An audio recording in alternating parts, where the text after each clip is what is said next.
ನಮಸ್ಕಾರ ಸ್ನೇಹಿತರೆ, ಕನ್ನಡ ವಾಹಿನಿಗೆ ಸ್ವಾಗತ. ಜಮ್ಮು ಕಾಶ್ಮೀರ ಭಾರತದ ಗಡಿಯಲ್ಲಿರುವ ಜಗತ್ತಿನ ಅತ್ಯಂತ ಸುಂದರ ತಾಣಗಳಲ್ಲಿ ಒಂದು. ಬೆಟ್ಟಗುಡ್ಡಗಳ ನಡುವಿನ ಈ ಕಣಿವೆ ಪ್ರದೇಶ ಹಲವಾರು ದಶಕಗಳಿಂದ ರಕ್ತಪಾತದಿಂದ ನಲುಗಿ ಹೋಗಿದೆ. ಆದರೆ ಇಲ್ಲಿನ ಮಣ್ಣಿನಲ್ಲಿ ಹುಟ್ಟಿದ ಸಾಹಸಿಯೊಬ್ಬ 80ರ ದಶಕದಲ್ಲಿಯೇ ಕೇಂದ್ರ ಸರ್ಕಾರದ ವಿರುದ್ಧ ತೊಡೆತಟ್ಟುವ ಮೂಲಕ ದೊಡ್ಡ ಹೋರಾಟ ನಡೆಸಿ ಯಶಸ್ವಿಯಾಗಿದ್ದರು. ಅದೇ ಹೋರಾಟಗಾರನ ಮಗ 40 ವರ್ಷಗಳ ನಂತರ, ಅಂದರೆ ಇದೀಗ, ತಂದೆಯಂತೆಯೇ ಉಪವಾಸ ಸತ್ಯಾಗ್ರಹದ ಮೂಲಕ ದೊಡ್ಡ ಹೋರಾಟ ನಡೆಸುತ್ತಿದ್ದಾರೆ. ದೇಶ ಕಂಡ ಅಪರೂಪದ ತಂದೆ ಮಗನ ಹೋರಾಟದ ಬಗ್ಗೆ ತಿಳಿದುಕೊಳ್ಳೋಣವೇ? ಅದಕ್ಕೂ ಮುನ್ನ ಪೂರ್ಣ ವಿಡಿಯೋ ನೋಡಿ. ನಿಮಗೆ ಇಷ್ಟವಾದರೆ ಕಮೆಂಟ್ ಮಾಡಿ, ಸ್ನೇಹಿತರಿಗೆ ಶೇರ್ ಮಾಡಿ. ನಮಸ್ಕಾರ ಸ್ನೇಹಿತರೆ. ನೀಟ್ ಪರೀಕ್ಷೆ ಅಕ್ರಮಗಳ ವಿರುದ್ಧ ಪ್ರಧಾನಿ ನರೇಂದ್ರ ಮೋದಿ ನೇತೃತ್ವದ ಕೇಂದ್ರ ಸರ್ಕಾರದ ವಿರುದ್ಧ ಅಮರನಾಥ ಉಪವಾಸ ಸತ್ಯಾಗ್ರಹ ನಡೆಸುತ್ತಿರುವ ಸೋನಮ್ ವಾಂಗ್ಚುಕ್ ಬೇರಾರೂ ಅಲ್ಲ, ಬಾಲಿವುಡ್ನ ಸೂಪರ್ ಹಿಟ್ ಚಿತ್ರವಾದ 3 ಇಡಿಯಟ್ಸ್ ಚಿತ್ರದಲ್ಲಿ ಅಮೀರ್ ಖಾನ್ ಪಾತ್ರಕ್ಕೆ ಸ್ಫೂರ್ತಿಯಾಗಿದ್ದವರು. ಸೋನಮ್ ವಾಂಗ್ಚುಕ್ ಇದೀಗ ವಿದ್ಯಾರ್ಥಿಗಳ ಪರ ಹೋರಾಟದ ಮೂಲಕ ಗಮನ ಸೆಳೆಯುತ್ತಿದ್ದಾರೆ.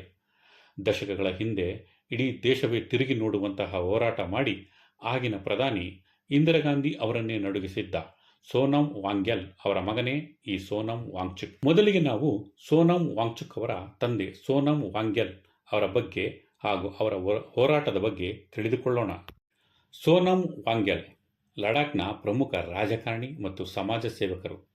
ಅದೆಲ್ಲದಕ್ಕಿಂತ ಮುಖ್ಯವಾಗಿ ವಾಂಗ್ಯಾಲ್ 1965ರಲ್ಲಿ, ಅಂದರೆ ತಮ್ಮ 23ನೇ ವಯಸ್ಸಿಗೆ ಹಿಮಾಲಯದ ಮೌಂಟ್ ಎವರೆಸ್ಟ್ ಶಿಖರವನ್ನು ಏರಿದ ಸಾಹಸಿ. ನಂತರ ಅವರು ರಾಜಕೀಯಕ್ಕೆ ಸೇರಿ ಶಾಸಕರಾಗಿದ್ದು ಮಾತ್ರವಲ್ಲ, ಸಚಿವರಾಗಿಯೂ ಸೇವೆ ಸಲ್ಲಿಸಿದರು. 1984ರಲ್ಲಿ ಜಮ್ಮು ಮತ್ತು ಕಾಶ್ಮೀರದ ಭಾಗವಾಗಿದ್ದಾಗ ಲಡಾಖ್ನ ಬುಡಕಟ್ಟು ಜನರಿಗೆ ಪರಿಶಿಷ್ಟ ಪಂಗಡ ಸ್ಥಾನಮಾನ ನೀಡುವಂತೆ ಆಗ್ರಹಿಸಿ ಅನಿರ್ದಿಷ್ಟಾವಧಿ ಉಪವಾಸ ಸತ್ಯಾಗ್ರಹ ಆರಂಭಿಸಿದ್ದರು. ಅವರ ಹೋರಾಟ ಎಷ್ಟು ತೀವ್ರವಾಗಿತ್ತೆಂದರೆ ಅಂದಿನ ಪ್ರಬಲ ಪ್ರಧಾನಿ ಇಂದಿರಾ ಗಾಂಧಿ ಅವರೇ ಖುದ್ದಾಗಿ ಪ್ರತಿಭಟನೆ ನಡೆಯುತ್ತಿದ್ದ ಸ್ಥಳಕ್ಕೆ ಭೇಟಿ ನೀಡಿದ್ದರು. ಲೇಹ್ನ ಪ್ರತಿಭಟನಾ ಸ್ಥಳಕ್ಕೆ ಆಗಮಿಸಿದ ಇಂದಿರಾ ಗಾಂಧಿ ವಾಂಗ್ಯಾಲ್ ಅವರ ಬೇಡಿಕೆಗಳನ್ನು ಸಮಾಧಾನವಾಗಿ ಆಲಿಸಿದರು. ನಂತರ ಅವರ ಬೇಡಿಕೆಗೆ ಈಡೇರಿಸುವ ಭರವಸೆ ನೀಡಿದ್ದೂ ಅಲ್ಲದೆ ಜ್ಯೂಸ್ ನೀಡಿ ಅವರ ಉಪವಾಸವನ್ನು ಅಂತ್ಯಗೊಳಿಸಿದ್ದರು. ದುರಂತ ಅಂದರೆ ಇಂದಿರಾ ಗಾಂಧಿ ಅದೇ ವರ್ಷವೇ ಹತ್ಯೆಯಾದರು.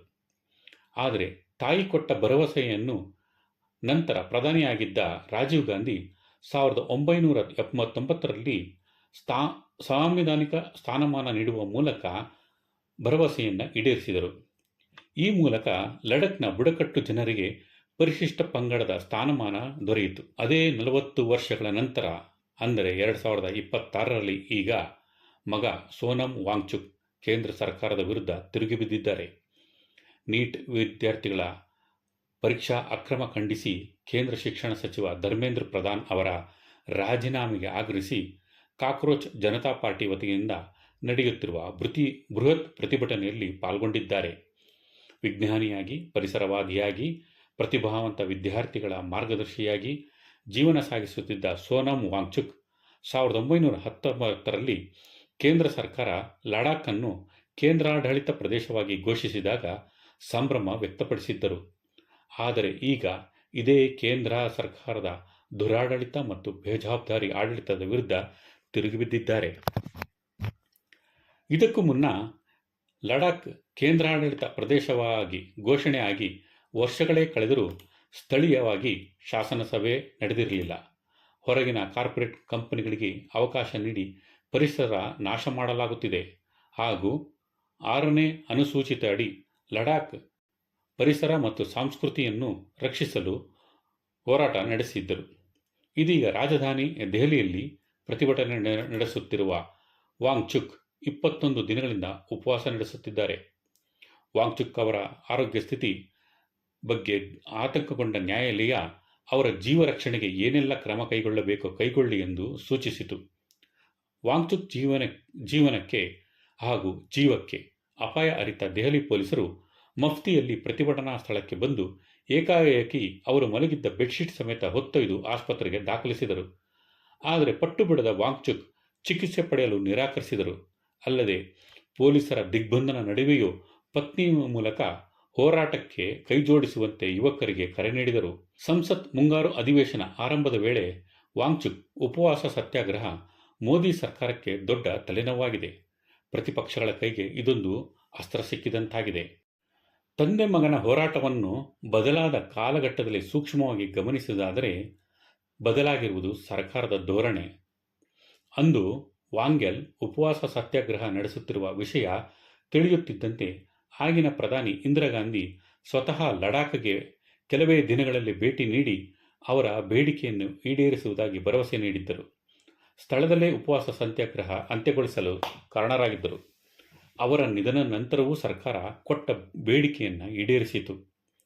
ಆದರೆ ಇದೀಗ 59 ವರ್ಷದ ಸೋನಂ ವಾಂಗ್ಚುಕ್ 21 ದಿನಗಳಿಂದ ಉಪವಾಸ ಸತ್ಯಾಗ್ರಹ ನಡೆಸುತ್ತಿದ್ದರೂ ವೈದ್ಯರು ಅವರ ಜೀವಕ್ಕೆ ಅಪಾಯದಲ್ಲಿದೆ ಎಂದು ಮುನ್ಸೂಚನೆ ನೀಡಿದ್ದರೂ ಪ್ರಧಾನಿ ನರೇಂದ್ರ ಮೋದಿಯಾಗಲಿ ಅಥವಾ ಅವರ ಸರ್ಕಾರದ ಪ್ರತಿನಿಧಿಗಳಾಗಲಿ ಪ್ರತಿಭಟನೆಯ ಕಡೆಗೆ ತಿರುಗಿಯೂ ನೋಡಿಲ್ಲ.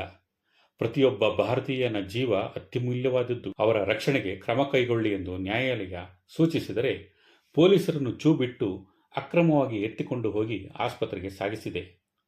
ಬಾಲಿವುಡ್ ನಟ ನಟಿಯರಾದ ಸೋನಾಕ್ಷಿ ಸಿನ್ಹಾ, ಹೃತಿಕ್ ರೋಷನ್ ಸೇರಿದಂತೆ ಹಲವಾರು ಗಣ್ಯರು ವಾಂಗ್ಚುಕ್ ಅವರ ಬೇಡಿಕೆ ಆಲಿಸಿ ಸಮಸ್ಯೆ ಬಗೆಹರಿಸಿ ಎಂದು ಸಾಮಾಜಿಕ ಜಾಲತಾಣಗಳ ಮೂಲಕ ಮನವಿ ಮಾಡಿದರೂ ಪ್ರಧಾನಿಯಾಗಲಿ ಅಥವಾ ಸಚಿವರಾಗಲಿ ಒಬ್ಬರೂ ಪ್ರತಿಭಟನಾ ಸ್ಥಳಕ್ಕೆ ಕಾಲಿಡದೇ ಇರುವುದು ಸರ್ಕಾರದ ನಿರ್ಲಕ್ಷ್ಯಕ್ಕೆ ದೊಡ್ಡ ಸಾಕ್ಷಿಯಾಗಿದೆ. ಲಡಾಖ್ ಕೇವಲ ಒಂದು ಪ್ರವಾಸಿ ತಾಣವಲ್ಲ, ಅದು ಭಾರತದ ಗಡಿ ಕಾಯುವ ಕಾವಲುಗಾರ. ತಂದೆ ವಾಂಗೆಲ್ ರಾಜಕೀಯ ಹಕ್ಕುಗಳಿಗಾಗಿ ಹೋರಾಟ ಮಾಡಿದರೆ ಮಗ ವಾಂಗ್ಚುಕ್ ಮಣ್ಣು ಮತ್ತು ನೀರಿನ ಸಂರಕ್ಷಣೆಗಾಗಿ ಹೋರಾಟ ಮಾಡುತ್ತಿದ್ದಾರೆ. ತಲೆಮಾರುಗಳು ಬದಲಾದರೂ ಲಡಾಖ್ನ ಹಕ್ಕುಗಳಿಗಾಗಿ ಈ ಕುಟುಂಬ ನಿರಂತರವಾಗಿದೆ. ಈ ಹೋರಾಟದ ಬಗ್ಗೆ ನಿಮ್ಮ ಅಭಿಪ್ರಾಯವೇನು? ಸರ್ಕಾರ ಲಡಾಖ್ ಬೇಡಿಕೆಗಳನ್ನು ಈಡೇರಿಸಬೇಕೇ? ಕಮೆಂಟ್ ಮಾಡಿ ತಿಳಿಸಿ. ವಿಡಿಯೋ ಇಷ್ಟವಾದರೆ ಲೈಕ್ ಮತ್ತು ಶೇರ್ ಮಾಡಿ. ಚಾನಲ್ಗೆ ಸಬ್ಸ್ಕ್ರೈಬ್ ಮಾಡಿ. ಧನ್ಯವಾದಗಳು.